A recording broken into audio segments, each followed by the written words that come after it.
vocês. Espero que sim. Sim, gente. Eu já tô aqui pegando um vídeo pra vocês terem o que tem dentro da minha geladeira. Ela quem assistir é só vir comigo, né?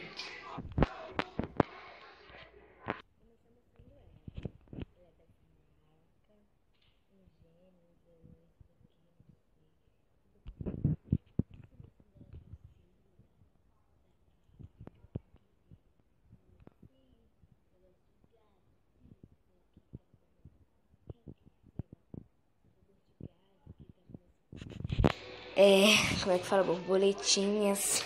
Gente, vocês não ligarem porque minha geladeira apita depois de 1 minuto que ela fica aberta. Então vocês não liguem, tá bom? Então eu vou começar mostrando aqui por dentro.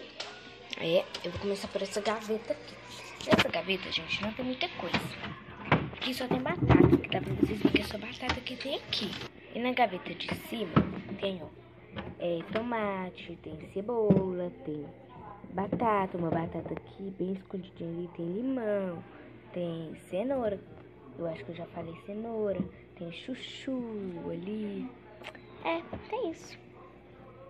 É isso que tem aqui.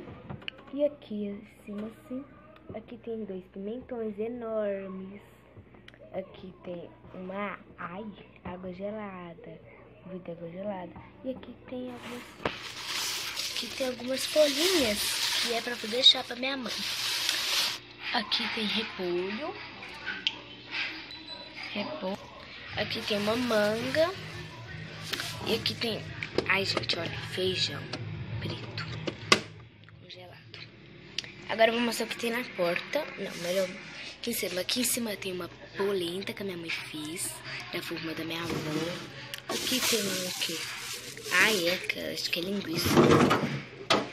E vamos passar para a porta já de uma vez. Eu vou começar aqui, assim. Aqui tem uma manteiga Qualy. Aqui tem uma lata de sardinha aberta.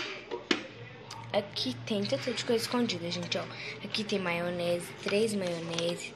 Ali tem um milho verde e um milho normal. Aqui tem 3 maioneses, gente, ó. Uma da Vigor, outra da Vigor e outra da Soy. Tem até o preço dela aqui. Aqui tem um molho da Hellmann's, 3 em 1. Aqui tem algumas batatas, um pimentão. Aqui, assim, gente, ó, tem 2 ovos. 2 ovos pequenos, aliás, né, gente?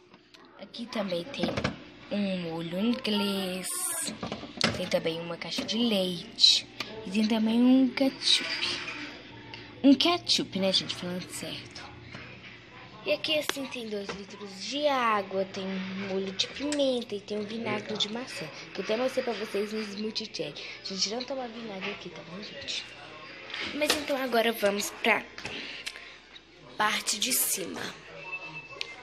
Nessa parte de cima tem uma pizza congelada, BH, tem pão de queijo, tem acho que é de fígado, aqui tem, não sei o nome disso, gente, não sei, acho que é tocinho, alguma coisa assim. Aqui tem mais feijão, né, gente, é feijão, daqui. Não tem como eu abrir agora, mas, gente, eu posso garantir pra vocês que é feijão. Eu vi minha mãe colocando feijão aqui. Aí em cima tem algumas formas de gelo. Aqui assim só tem um caneco do meu pai. Isso. Então, gente, foi isso. O vídeo. Se vocês gostaram, deixem seu gostei. Se você não no canal, tchau, tchau. Se vocês fizerem essa